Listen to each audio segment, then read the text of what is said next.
Welcome. I am going to be talking today about piggyback publishing. If you haven't ever heard of this, don't worry. I'm going to give you all the details.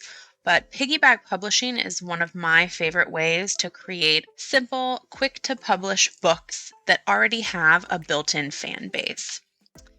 This video today is going to talk about the reasons that I think piggybacking is a great publishing model. I'm going to talk about some types of popular piggyback content, the reasons that people love these books, and why you can tap in to a lot of these pre-existing audiences and fan bases, and then some opportunities that are available for piggyback books to give you some ideas to get you started. So what is piggyback publishing? Piggyback publishing is basically creating additional books that are related to an already published book. So whether this is something like the example we have here with a Harry Potter coloring book or a Harry Potter spell book, or it's something like a discussion guide or a study guide, cliff notes, all of those types of books are building on already published works that people are already interested in learning about or using, so you can gain more customers and sell more books without having to do a ton of marketing on your own.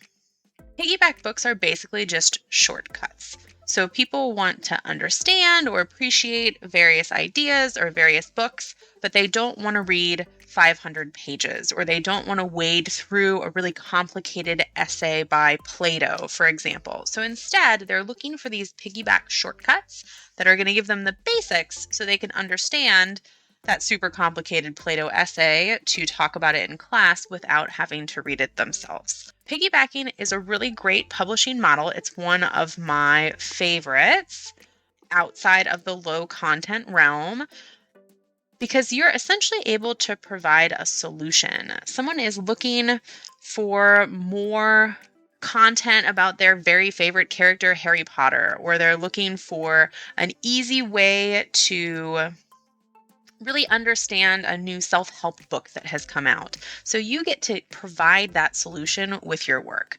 This content is easy to create and scale up. The first one that you make, the first study guide, for example, it might take you a little while to figure out the formatting and how you want to lay it out.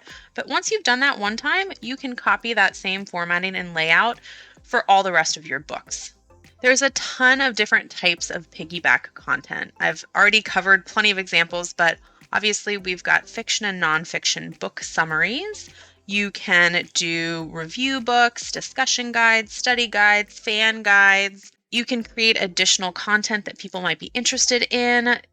Spell books, coloring books, cookbooks based on popular books or TV shows, movies. The sky is the limit here with the types of piggyback content that you could create. To give you just a quick example, a fan guide, I think, is a great one to consider. They tend to revolve around popular culture things, like we've been talking about the Harry Potter example, but you could also do books, video games, movies, anime, comic books. Essentially, you're going to tap in to an already created fan base. So they're already excited about your topic and they're already searching for it. You're just giving them additional content or summaries of something they already love. Why do people love piggyback books? As you might have noticed, we are essentially in the instant gratification age. So there's lots of people that don't want to read hundreds of pages. They much prefer something that is quick and to the point. The cost of piggyback books also is relatively low, so people can get the same content condensed in a smaller form for less money. I'm going to give you an idea of some of the great piggyback opportunities that I have been seeing. There's a really strong demand for these books, so check out some of these and hopefully they'll spark a little bit for you. You'll be on your way. One great idea is to create a book series. So by focusing on a series of books, we could go back to our Harry Potter example from the beginning, you can create one type of piggyback content for the first book, and then you simply recycle that formatting, that layout, everything you've done for each of the books follow after that. These obviously are quite quick, and piggyback books tend to not be very long. The purpose of the book, for the most part, is simply that you're condensing or summarizing or adding additional value, such as discussion questions or study guides, to a longer book. So these aren't 300-page novels, they're summarizing a 300-page novel. To learn a ton more about how you can get started creating and publishing piggyback books, check out my Piggyback Publishing Profits course. Discover how you can spend just a few hours creating a short book and then a few days later find it on Amazon's bestseller list. Piggyback Publishing Profits is perfect for people who want to create popular books that sell, publishers looking to branch out into new income streams, beginners looking for rinse and repeat strategies to grow a publishing empire, and more.